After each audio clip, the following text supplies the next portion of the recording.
आशा करता हूं आप सब बहुत अच्छे होंगे। मेरा नाम है सिद्धांत अग्निहोत्री। स्टडी ग्लोस पे आपका बहुत बहुत स्वागत है। अखिलेश यादव की वो रील तो आपने देखी ही होगी कि पूर्व विधायक जी का स्वागत करिए। बोलते अरे मैं पूर्व विधायक नहीं हूं। बोले अरे तुम सांसद बनने वाले हो। क्या नाम है उनका? अवधेश प्रसाद मौर्य। कौन है ये? बताता हूं। इस नाम को याद रख लीजिएगा क्योंकि पूरा मीडिया इनके पीछे पड़ने वाला है। Everyone will go again, no, not against him, will go for him. स्थिति साफ हो गई है दोस्तों, लगभग साफ हो गई है। 10-15 सीटों पे बस पेच फंसा हुआ है। अब वैसे तो पूरा प्रॉपर रिजल्ट जो है वो थोड़ी देर में, थोड़े के 3-4 घंटे भी लग सकते हैं। पहले के जमाने में तो 3 दिन तक काउंटिंग होती थी, बीच में सिनेमा दिखा दिया जाता था। लेकिन अभी जो है लगभग स्थिति साफ हो गई। अब 5:30 बजे हैं। NDA 296, India 230, others 17। तो कौन जीता कौन हारा? बीजेपी जीती है यार, बट ऑब्वियस है। देख नहीं रहे क्या? एनडीए जीती है। लेकिन हार के भी जीतने वाले को बाजीगर कहते हैं। और यहां पे बाजीगर जो है वो इंडिया अलायंस है, यहां पे बाजीगर जो है वो कांग्रेस है, यहां पे बाजीगर जो है वो सपा है। और सबसे बड़े बाजीगर साबित हो सकते हैं नीतीश कुमार।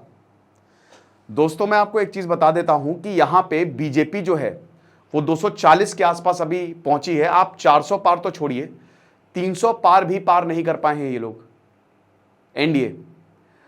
और मैंने आपको बोला था, अपने पुराने लेक्चर्स में भी बोला था कि जीतेगी तो बीजेपी ही, एनडीए ही जीतेगी, लेकिन बार सीटें कम आएंगी। आप देख लीजिएगा, और वही हुआ है। बहुत सारे सवाल खड़े करते हैं कि जो एग्जिट पोल्स हैं, क्या भैया किधर, कैसे, क्यों? सारे एग्जिट पोल्स ने एक ही नतीजे दिए। योगेंद्र यादव जो हमेशा सही होते हैं, उन्होंने ही बोला था कि बीजेपी को 250 सीट्स भी नहीं मिलने वाली हैं। पहले आम आदमी पार्टी के थे। तो अगर आप देखो तो जो दिग्गज नेता थे, अमित शाह जीत गए, रायबरेली में घर वापसी हो गई है राहुल गांधी की, 1.5 लाख वोटों से जीते हैं। नरेंद्र मोदी भी लगभग 1.5 लाख वोटों से जीते हैं। अच्छी बात है, बट अजय राय ने अच्छी टक्कर दी है, ठीक है। तो जो दिग्गज नेता है वो तो जीत गए। लेकिन दोस्तों हम किसकी बात कर रहे थे शुरुआत में? दोस्तों अयोध्या से बीजेपी हार गई। अयोध्या की कोई अलग सीट नहीं है, फैजाबाद के अंदर आती है वो। तो फैजाबाद पे खड़े थे समाजवादी पार्टी के नेता मौर्य जी, जिनका मैंने आपको बात बताया, अवधेश प्रसाद मौर्य। कौन है ये? मंत्री रह चुके हैं ये। मुलायम सिंह यादव के साथ इन्होंने बहुत तगड़ा काम किया और काफी समय तक उनके साथ रहे। लेकिन अयोध्या में हारना बीजेपी का, दोस्तों ये एक, मुझे लगता है कि आज शायद आज क्या अगले 1 हफ्ते तक नरेंद्र मोदी को नींद नहीं आएगी। क्योंकि अयोध्या में हारना, आप समझ सकते हो, राम मंदिर का। जब राम मंदिर दोस्तों बना था तो मैंने खुद आपको ये बोला था कि ये पॉलिटिकली बहुत ही ज्यादा फायदा करेगा। मैनिफेस्टो में लिखा था यार। लेकिन वही है कि सिंहासन खाली करो कि जनता आती है। जनता को चाहिए रोटी कपड़ा मकान, जनता को चाहिए डेवलपमेंट। और नो डाउट बीजेपी ने अच्छे काम भी किए हैं, बुरे काम भी किए हैं, डेवलपमेंट भी किया है। लेकिन कहीं ना कहीं जनता जो है वो इतना खुश नहीं थी, तभी उसने अपना, आप देख ही सकते, जनादेश सुना दिया। तो अब हमको समझना पड़ेगा कि वो क्या क्या प्रॉब्लम्स आई हैं, मतलब what are the key takeaways. Times of India का एक बहुत ही अच्छा आर्टिकल है, ठीक है। तो इसमें हम पिछले इलेक्शन को और इस इलेक्शन को भी कंपेयर करते हुए चलेंगे। रिजल्ट लगभग साफ हो गया दोस्तों। अब इसमें कुछ ज्यादा फेरबदल होने वाला नहीं है। रिजल्ट जो है ना वो सुबह 11 बजे तक ही साफ हो जाता है। उसके बाद फिर आप शाम आते आते आते आते आते फेरबदल होता है, तो 10-15 सीटों पे होता है। ओके, तो सबसे पहली बात तो यह है दोस्तों कि अभी अगर बात करें तो इलेक्शन कमीशन बीजेपी को 241 सीटें दिखा रहा है ना। अब 241 सीटें, आप समझ रहे हो, पिछले इलेक्शन में 303 सीटें बीजेपी को अकेले में मिली थी। 334 तो एनडीए गठबंधन को आई थी। इसका मतलब क्या है? इसका मतलब यह कि बीजेपी लटकी हुई है। अब मैं आपको बताता हूं कैसे बीजेपी की सरकार मुश्किल हो जाएगी बनना। अब मैं एक रिपोर्ट अभी सुन रहा था, तो उसमें बता रहे थे कि नीतीश कुमार को पीएमओ से जब फोन आया तो उन्होंने फोन नहीं उठाया। कल हालांकि उन्होंने दिल्ली में पीएमओ से मुलाकात की थी, प्रधानमंत्री से। नीतीश कुमार और चंद्रबाबू नायडू, टीडीपी और यहां पे जेडीयू, इनका सहारा है। ये 2 बैसाखी हैं जो बीजेपी को लेनी पड़ेगी।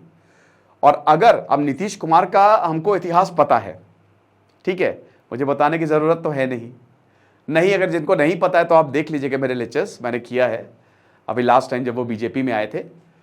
हम कहें हैं कुछ आपसे सभी को पता है ना ये। तो नीतीश कुमार जो हैं वो कब किधर चले जाए यू डोंट नो। अगर नीतीश कुमार को कुछ अच्छा ऑफर किया गया, देखिए याद है आपको कि एक बार एक समय पे बात होती थी कि जब 2014 में इलेक्शन थे कि नरेंद्र मोदी के सामने नीतीश कुमार को लड़वाना चाहिए, वो प्रधानमंत्री होने चाहिए। हो सकता है, कुछ भी हो सकता है, हालांकि वो प्रधानमंत्री आई एम नॉट, क्योंकि देखिए इंडिया अलायंस है ना, वी डोंट नो। दूसरे चंद्रबाबू नायडू। अब चंद्रबाबू नायडू भी, उनका भी जो अगर आप देखो पॉलिटिकल हिस्ट्री वो भी ऐसी ही है। मुस्लिम आरक्षण को चंद्रबाबू नायडू जो है वो डटकर खड़े हुए हैं और बीजेपी उसके अगेंस्ट है एक तरीके से, ठीक है। तो अब आप ये देखो कि ये क्लैश कर रहे हैं, तो कब कौन किधर शिफ्ट हो जाए ना यू डोंट नो। अब स्थिति साफ होगी अगले एक हफ्ते में, लेकिन एक चीज तो पक्की है कि अब बीजेपी जो है वो 240 के करीब इतने ही सीटों पे सिमटेगी और 272 नहीं पहुंच पाएगी। अभी अगर आप जेडीयू और आप टीडीपी को मिला दो तो 34 के करीब सीटें जो है उनकी बन रही हैं, राइट। तो ये गेम चेंजर साबित हो सकते हैं। इंडिया अलायंस से मिलकर तो उनकी सीटें डेफिनेटली वो बढ़ जाएगी। तो ये चीज है। अच्छा, कांग्रेस का क्या रहा? बीजेपी की तो हमने बात कर ली, कांग्रेस ने बहुत ही शानदार प्रदर्शन किया है। हालांकि मुझे ऐसा लगता है कि राहुल गांधी इस प्रदर्शन को और अच्छा, और अभी भी मैं इस बात पर अडिग हूं कि कांग्रेस को अकेले ही जाना चाहिए था। कुछ बुद्धिजीवी मुझसे बोल रहे थे, चलो अच्छा इस पर हम बाद में आएंगे। तो कांग्रेस को अकेले, अभी भी मुझे लगता है कि अगर कांग्रेस अकेले जाती ठीक है, बट कोई बात नहीं, साथ में मिलके गए, रिजल्ट मैटर करता है। तो कांग्रेस ने इस बार 95 सीटें जीती हैं। अभी फिलहाल इलेक्शन हो सकता है 3-4 सीटें अभी और बढ़ जाएं, बट 100 के करीब इनकी सीटें हो जाएंगी। तो ये जो कमाल हुआ है ना, ये राहुल गांधी ने जो भारत जोड़ो यात्रा की है उसका इंपैक्ट हुआ है। भाई देखो, सोशल मीडिया, बहुत बुद्धिजीवी आके, तोतापुरी बुद्धिजीवी मुझे बता रहे थे कमेंट बॉक्स में कि अरे सर क्या बोल रहे हो, कुछ नहीं सोशल मीडिया का। देख लो बेटा, सबसे ज्यादा इंपैक्ट सोशल मीडिया का हुआ है, सबसे ज्यादा इंपैक्ट इस समय। तो सोशल मीडिया ने ऐसी की तैसी कर दी। और देखो, लोग जो है ना वो वोट करते हैं। जब आप वोटिंग रूम में जाते हो, आप अकेले होते हो, आपकी प्रॉब्लम्स होती हैं, राइट। मेरा मानना ये रहता है और मैं हमेशा आपको बताता हूं कि कास्ट पॉलिटिक्स से हमको ऊपर उठना है, फ्रीबीज से हमको ऊपर उठना, डेवलपमेंट पॉलिटिक्स की तरफ जाना है।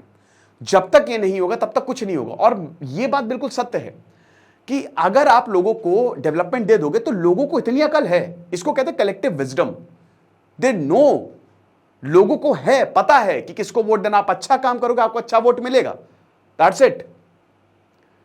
यहां पे पॉलिटिकल कैंपेन में बहुत सारी ऐसे बातें बोली गई, ठीक है, जो बीजेपी के अगेंस्ट गई। कुछ कैंडिडेट्स को खड़ा किया गया जिनको नहीं करना चाहिए था, वो उनके अगेंस्ट में चली गई।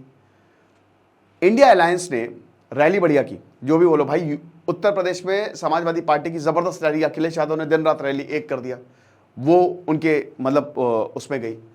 बात दोस्तों हम इसलिए बीजेपी की कर रहे हैं क्योंकि यहां आप देखोगे ना तो जो 400 तक, इनफैक्ट दोस्तों मैं खुद यकीन था मुझे, हालांकि मैं बहुत टाइम से बोल रहा हूं कि इस बार सीटें कम आएगी, बट मैंने इनफैक्ट थंबनेल भी बनवा लिया था कि बीजेपी के जीत के बड़े कारण क्या है।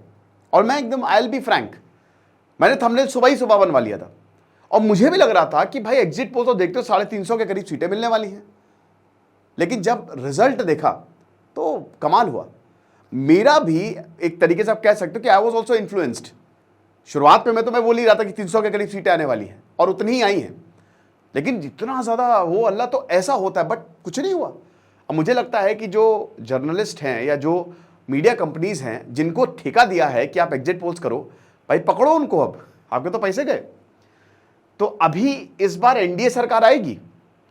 और एक मैं हमेशा बोलता हूं ना कि ये बहुत सही है। क्यों सही है? ये बैलेंस्ड इलेक्शन हुआ इस बार, बहुत अच्छा हुआ है। 2004 और 2009 की याद आ गई। जब एक बैलेंस्ड इलेक्शन होता है ना तो आपको एब्सोल्यूट पावर नहीं मिलती है। एब्सोल्यूट पावर ठीक है, मिलनी चाहिए, लेकिन यहां पे आप देखो तो एकदम बैलेंस्ड है। एनडीए भी बैलेंस्ड है, उतनी सीटें मिली हैं, और लगभग इंडिया अलायंस को भी उतनी सीटें मिली हैं। तो दोनों एक ही उस पर खड़े हैं। इससे क्या होता है ना, अगर ऑपोजिशन स्ट्रांग होता है ना तो सबसे ज्यादा बल आपको मिलता है। जनता हमारी ताकतवर है, और ये ताकत है जनता की, ये ताकत है हमारी और आपकी। अगर किसी भी चीज को हमने पकड़ लिया, हम यही कहते हैं ना, इसीलिए डेमोक्रेसी इतनी बड़ी चीज होती है। This is the biggest thing. और वोट जो है वो आपका सबसे बड़ा ताकत है, सबसे बड़ी ताकत है, राइट। तो जहां पे पिछली बार बीजेपी जो है वो 303 सीटों पे अकेले उसने बाजी मार ली थी, लेकिन इस बार ऐसा नहीं हुआ। 62 सीटें इस समय कम जो है वो बीजेपी की दिखाई दे रही हैं, राइट। अब उसके बाद एनडीए पार्टनर्स पे बीजेपी जो है वो रिलाई करेगी। सेकंड पॉइंट जो मैं बोलूंगा कि जो बीजेपी का भले सेटबैक है बट बीजेपी का वोट शेयर बड़ा है। यस, देखो जीते तो एनडीए ही है और अभी भी सबसे बड़ी पार्टी बीजेपी आई है, इस पे तो कोई दो राय है नहीं। तो वोट शेयर बड़ा है लेकिन कांग्रेस का भी बड़ा है। Congress does better. हमारे यहां फर्स्ट पास्ट दी पोस्ट सिस्टम है। मतलब क्या होता है कि जैसे अगर मान लीजिए कि दो लोग खड़े हुए हैं, एक को 10 मिला, 10 वोट मिले और एक को 9 मिले, तो 10 वाला जीतेगा। तो अब इसका मतलब क्या कि एक वोट से आप डिसाइड कर सकते हो भाई, 9 वोट भी तो मायने रखते हैं ना, एक ही वोट तो इधर उधर हुआ है। बट यही है फर्स्ट पास्ट दी पोस्ट सिस्टम की जो जीता वही सिकंदर। तो वोट शेयर जो है वो दोनों ही पार्टीज का बेटर हुआ है। मैं आपको बता देता हूं कि 2019 में जो वोट शेयर था 37.36% था जो टोटल वोट्स पड़े थे। इस बार जो है 38.17% वोट शेयर है, यानी कि 1% से बढ़ा ही है वोट शेयर, मतलब 0.81% से टू बी प्रिसाइज। कांग्रेस का जो है वोट शेयर वो 23.45% से बढ़ा है, जो कि 2019 में 19.49 था, तो 4% से बढ़ा है। यानी कि कांग्रेस इज इंप्रूविंग। मैं फिर से बोल रहा हूं, अगर राहुल गांधी यहीं पे अगर इंटरव्यूज दे देते, ठीक है, वो पता नहीं क्यों कट ऑफ रहता है उनका चैनल से, लेकिन अगर वो कर देते ना तो उनकी सीट और ज्यादा बढ़ जाती। ये बिल्कुल पक्की बात है। फिर थर्ड पॉइंट, रीजनल पार्टीज ने तबाही मचा डाली है। देखिए स्टॉक मार्केट में ब्लडबाथ हो गया है। स्टॉक मार्केट मतलब बहुत सारी कंपनीज, अमेरिकन कंपनीज को तो कि भाई अपना निवेश को रोक के रखो, 45 लाख करोड़ स्वाहा, खेल खत्म। तबाही मची हुई है यहां पे स्टॉक मार्केट में, जो कि होना ही था। रीजनल पार्टी जो हैं 5 राज्यों में रीजनल पार्टीज ने कमाल का काम किया है, ठीक है। बिहार में नीतीश कुमार, जेडीयू को 15 सीट मिली हैं, यह बहुत जबरदस्त बात है। बीजेपी 13 सीटों पे लीड कर रही है। अब रामविलास, जो चिराग पासवान भैया, आपको पता है कि जो रामविलास पासवान, लेट रामविलास पासवान, उनके बेटे चिराग पासवान 5 सीटों पे जीत गए वो, राइट। तो ये बहुत बढ़िया है। आरजेडी जो है वो 3 सीटें मिली है, तो आरजेडी लालू प्रसाद यादव की पार्टी बहुत अच्छा नहीं कर पाई। 2019 में बीजेपी को यहां पे 17 सीट मिली थी, इस बार 13 सीट पे अभी फिलहाल लीड कर रहे हैं, ठीक है। और जेडीयू को 16 सीटें मिली थी, तो जेडीयू है इसलिए बीजेपी बच गई यहां पे बिहार पे, राइट। झारखंड में देखिए, मुझे झारखंड में तो भाई हारना ही था बीजेपी को। क्यों भाई? हेमंत सोरेन का मुक्ति मोर्चा 3 सीट पे है। हेमंत सोरेन को ईडी ने अरेस्ट किया था। एक सिंपैथी की लहर जो है हेमंत सोरेन की तरफ चली थी, है ना। एनफोर्समेंट डायरेक्टोरेट ने अरेस्ट किया था। रेजिग्नेशन लेटर इन्होंने गवर्नर को दिया था और उसके बाद फिर चंपाई सोरेन जो है ही वॉज अपॉइंटेड। हालांकि अभी भी बीजेपी जो है वो 8 सीटों पे यहाँ पे लीड कर रही है। 2019 में 14 में से 12 सीटें यहाँ पे जीती थी, ओके। महाराष्ट्र में मुझे लगता है कि उद्धव ठाकरे को बहुत जल्द बीजेपी का फोन आने वाला है, आप ये मान के चलिए। हरियाणा और महाराष्ट्र में, हरियाणा में मुझे नहीं लगता बीजेपी आएगी, ठीक है, क्योंकि अभी हरियाणा में भी विधानसभा इलेक्शन होने वाले हैं और महाराष्ट्र में भी विधानसभा इलेक्शन होने वाले हैं, तो ये 2 स्टेट्स जो हैं वो बहुत इंपॉर्टेंट रहेंगे। तो अगर हम महाराष्ट्र की बात करें तो शरद पवार एनसीपी और यहां पे उद्धव ठाकरे की शिवसेना, ठीक है। 2019 में 48 में से 23 सीटें जो हैं, क्योंकि महाराष्ट्र में भी बहुत अच्छी खासी सीटें हैं, बीजेपी ने जीती थी। शिवसेना के साथ उस समय थी तो 18 सीटें उसमें शिवसेना ने जीती थी। इस समय बीजेपी ने सिर्फ और सिर्फ 11 सीटें जीती हैं। अजीत पवार की एनसीपी ने एकनाथ शिंदे की शिवसेना ने 5 सीटें जो है वो जीती हैं और शिवसेना की जो यूबीटी है 11 सीटें। तो मुझे लगता है उद्धव ठाकरे को 110%, देखिए इसमें जोड़ तोड़ होगी। हो सकता है अभी आप एनडीए के साथ और लोगों को, शिवसेना क्योंकि हमेशा से एनडीए के साथ थे उद्धव ठाकरे, लेकिन अब पॉलिटिक्स कुछ ऐसी हुई कि एकनाथ शिंदे सीएम और देवेंद्र फडणवीस डेप्यूटी सीएम। आपने देखा कि किस तरीके से वो टूटा, फैक्शन टूटा। तो अब बहुत कुछ होने वाला है, आप देखिए, अभी तो पार्टी शुरू हुई है, ओके। तो ये हिसाब किताब है। अब सबसे बड़ा शॉकर कहां पे लगा है? उत्तर प्रदेश में, जहां पे 80 सीटें हैं लोकसभा की। अयोध्या तक नहीं बचा पाए भाई। स्मृति ईरानी को 1.5 लाख वोटों से हारी है वो। स्मृति ईरानी, किशोरीलाल शर्मा ने ऐसी पटकनी दी है। स्मृति ईरानी ने बार बार चुनौती दी थी। स्मृति ईरानी के पीएम मोदी ने कैंपेन नहीं किया। कंगना रनौत जीत रही है मंडी से, उनके लिए कैंपेन किया था पीएम मोदी ने। बट स्मृति ईरानी बार बार राहुल गांधी को बोल रही थी कि यहां पे आके लड़ो, इलेक्शन लड़ो। अब देखिए यहां पे इनका जीतना अगर हम के.एल. शर्मा की बात करें तो वो अमेठी आए, राजीव गांधी, वो पर्दे के पीछे रह के काम करते थे, राजीव गांधी के समय तक उन्होंने काफ़ी समय तक राजीव गांधी के साथ काम किया, और अमेठी को जानते हैं, चप्पे चप्पे को जानते हैं, वो जीत गए। 1.5 लाख वोटों से हारी स्मृति ईरानी, आप समझ रहे हैं। तो यहां पे बीजेपी को खाली इस समय 32 सीटें, 80 में से 32 सीटें, अभी 4-5 सीटों पे काउंटिंग चल रही है, बट फिलहाल की अगर हम बात करते हैं तो 32 सीट्स में वो लीड कर रही है। पिछले साल 2019 में 62 सीटें और उससे पिछली बार 74 जीती थी, तो इस बार तो वो आने से रही।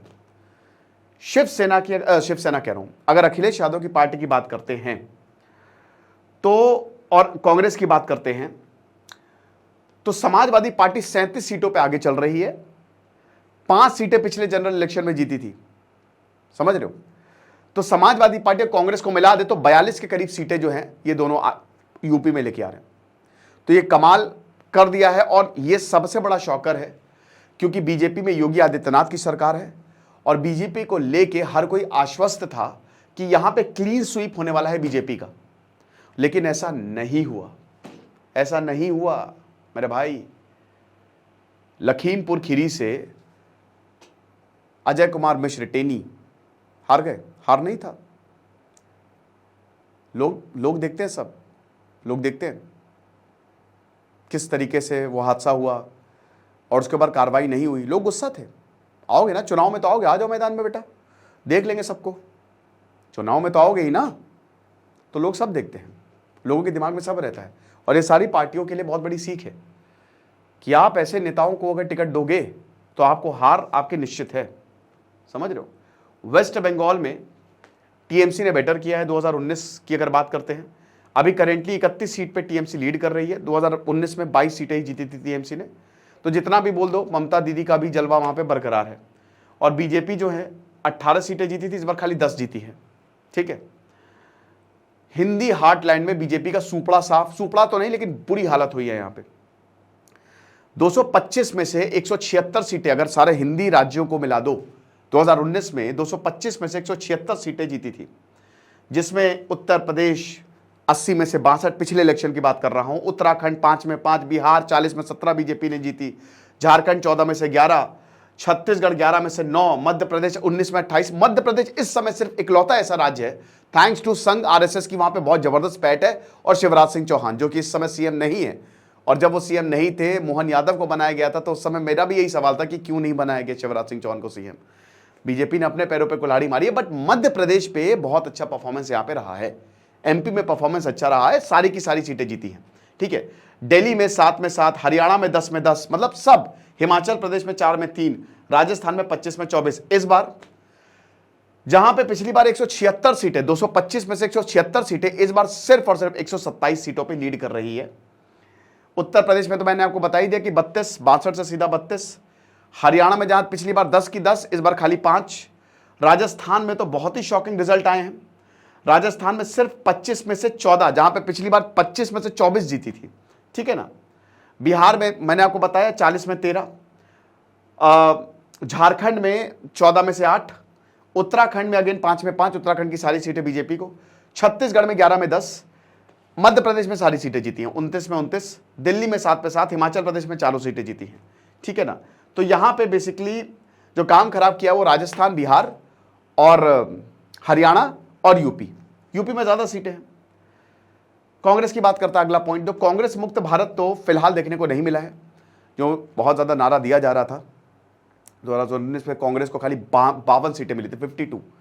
2019 में कांग्रेस का मतलब विपक्षी नहीं बचा था, 10% सीट भी, 10% तो कम से कम चाहिए, नहीं हो पाया था। लेकिन इस बार 95 सीट, अभी तो फिलहाल 95, 100 के करीब पहुंच जाएंगे, 95 के करीब सीट जो है वो मिल रही है।